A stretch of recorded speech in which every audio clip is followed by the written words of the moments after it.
Good evening, viewer. You're most welcome to the Nilecast on Westnile Television, where we give you the daily news bulletins of the day, every day from 7 p.m. to 8 p.m. My name is Okumringa Christine. Before we dive into any of the stories, let's first have a look at the news making headlines. In the headlines tonight, Northern Uganda Social Action Fund confirmed to be rolled out by July 2023.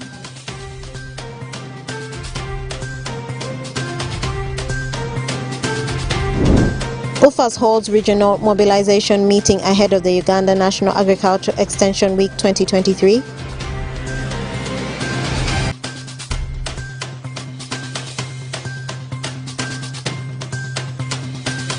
And King Charles and Queen Camilla coronation set to take place on the 6th of May 2023 in the United Kingdom. This and more in the Nilecast News Bulletin. Friday the 5th of May 2023, and you're most welcome to the Nilecast on Westnile Television. Now let us have more in our stories. The Northern Uganda Social Action Fund Phase 4 is set to be rolled out by July 2023. The program that will have three major components, which include livelihood enhancement, labor-intensive public workers, and in institutional systems, is expected to target about 667,000 households, 31 million beneficiaries, and create 21,000 self-employment enterprises for the youth beneficiaries. Let's have more on that story. The government of the Republic of Uganda is set to roll out the Northern Uganda Social Action Fund, NUSAF4, a program that seeks to provide social and economic support to the poorest in the communities. While in a commissioning of a Dinu project in Biliafe sub-county in Terego district, Wilfred Saka, the district chairman, seeks for a clarification on if NUSAF4 is to be rolled out. I have seen our people slowly are beginning to cope up in terms of creating for themselves livelihood and wealth. So we need to leave this midway. I was gladly part of the team that discussed the successor program for NUSAF 3, which you did probably tell us about, whether it is coming or not. Our prayer is it should be coming, is that under that program our markets will be considered. Honorable Grace Freedom Quinching, the State Minister for Northern Uganda, during a high-level monitoring tour of the Development Initiative for Northern Uganda projects, confirms the rollout of the NUSAF4, saying this will complement other poverty eradication programs like the Paris Development Model, and she has further urged the community to embrace such development impact initiatives. And it's true, we are discussing NUSAF4, and NUSAF4, just like PDM, we are also focusing on the most poor person, the 39% poor households, those ones who have little land, those who are not sending their children to school, those who are eating less than 3 meals a day, because I also heard PDM had a problem. Even the committee members wanted to get the money first before the household they surveyed got. The money will come. At least the president and the government have given assurance to the country that the money will come. As I speak, 25 million shillings more has been given to all parishes in the country. That means at least we have taken off, and we shall steadily, as government, always give this money so that our poor people do something. But once you have gotten that money, please do something valuable. And the government already guided. You either do zero grazing, or coffee, or fruits. I think Terego, you can plant fruit trees, poultry, piggery, fish pond, and then there must also be food. I'm happy I've been seeing some cassava gardens. There must be food. When you go to the West, I think they have focused on 3 or 4 things. There is matoke, there is coffee, there is tea, there is cattle, dairy cattle. They are focused on those ones. But for us here, we want to grow everything. We want to grow maize, beans, granules, simsim, cassava. We want to grow everything, potatoes. Sometimes even in the same garden. How do you harvest that one? Let's also learn from PDM now. Let's also learn how to select valuable commodities so that if we do 1 or 2 or 3, we spend less energy, but we get more. And the aim is really to get more production so that we can process and add value. According to the reports from the Office of the Prime Minister, over 1.2 households have benefited from the NUSAF program that started in 2002, while the government of the Republic of Uganda partnered with World Bank as a response to the devastating effects of the Lord's Resistance Army insurgency in northern Uganda. Emmanuel Agele, Westnile TV Nilecast. And more in our stories for the evening. Uganda Forum for Agricultural Advisory Services, in partnership with the Ministry of Agriculture, Animal Industry and Fisheries, held a regional agriculture extension meeting with key stakeholders to create awareness and mobilize for the upcoming Uganda National Agriculture Extension Week 2023, set to take place at Kibera Country Club, Kampala, from the 29th to the 26th of May 2023.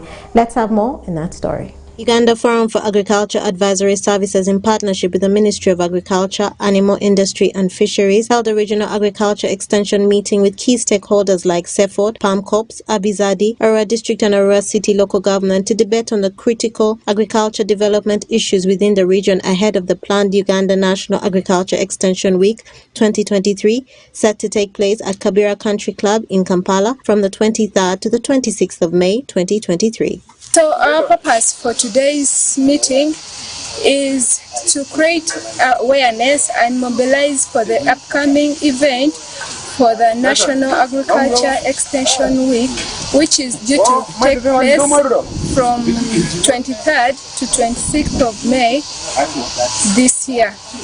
As the UFAs from the board, can we put emphasis that as a resilience for competitiveness, can there be an additional component to the extension we're doing? One area is the issue of the tractor. Politicians have been speaking about tractor, but they can't verify it. Can we again, within extension, can we also say about the tractor or mechanization again? Because if it's not understood from the parliament, can they understand it from us as professionals? Because we can't continue providing extension services without the mechanization. Why are there engineers at the district? They have to call agricultural engineers. Why are they there? Value of this one is still low. Why? And that should be pronounced by us. Looking at climate change, though have climate smart agriculture, I think recommend or suggest that there should be also continuous support to research,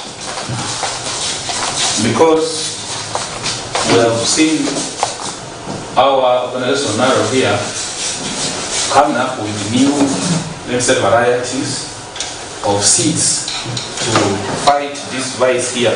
So I think if UFAS is to go and lobby on our behalf, as a region, we are suggesting they should continue to support, or they seek for support from whoever can support such organizations to do for us research.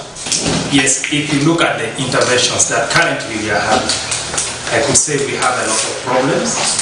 One, the ordinary intervention that we have that involves giving handouts. That has been one of the biggest challenges that we are experiencing within Westnile. For example, I can say that has been a disease that has caused laziness in our farmers. Why am I saying this? Because they don't take it seriously and hone it. For example, they might say, Ayuda have given us seeds, and they don't value the seeds that they have been given. So compared to the seeds that they have bought by themselves, how can we, like in Westnile, try to strengthen the private sector companies that are in agriculture so that they take key lead in intervening into the life of our people, to see that we strengthen agriculture to the last mile people. If you look at our interventions that we are having, it is not categorically catering for disability people. you realize there are some aspects of interventions that we always tend to have, which are very hard for our brothers and sisters who are disabled. Water, soil, then vegetation cover. How do we modify this one to a competitiveness? And how do we maybe go back to address maybe little vegetation cover or maybe low soil fertility? These issues are being raised in a Makerere and a narrow conference of this year, and it was one of the areas which has brought a lot of concern to every participant. In this region, we know that we need to still focus on improving productivity. It is still quite low in this region because of the number of factors. And of course, we need also to address issues of climate change, especially with so that thing one is already captured.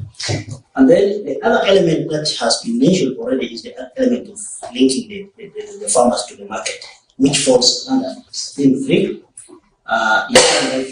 Viable business development and services. Because once farmers are able to produce, then there should be able to take up what they produce, and it should be assured good market for their products. This regional agriculture extension meeting is meant to create awareness and mobilize for the upcoming Uganda National Agriculture Extension Week 2023, set to take place from the 23rd to the 26th of May 2023. Okumuringa Christine for Westnile Television, Nilecast. And more in our stories for the evening. The controversial Apple land conflict has resulted into the UPDF boss running to the High Court Civil Division seeking for shilling 600 million as compensation for defamation. Major Trevor Kibuka, the second in command of the 71st Battalion and the sector commander APA, through his lawyers of Conrad Oroya Advocates, has jointly sued the editor-in-chief of Daily Express News, an online publication, together with Marcha Goli, accusing them of defamation. In his suit, Kibuka claims that on the 5th of April 2023, the Defiance published a malicious and fake story on the Daily Express News that he's working in consultation with an unnamed Indian land grabber.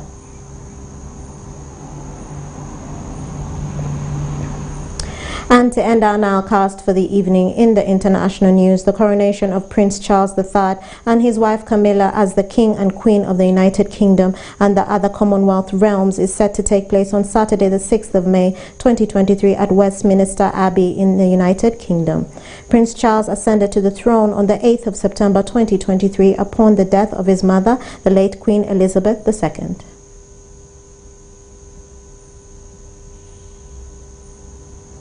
And with that, story viewer, we've come to the end of the Nilecast on Westnile Television. Thank you for being with us from the beginning of the Nilecast to the end of the Nilecast only on Westnile Television. Please stay tuned to the rest of the subsequent programs that may follow. My name is Okumuringa Christine. Have a good evening.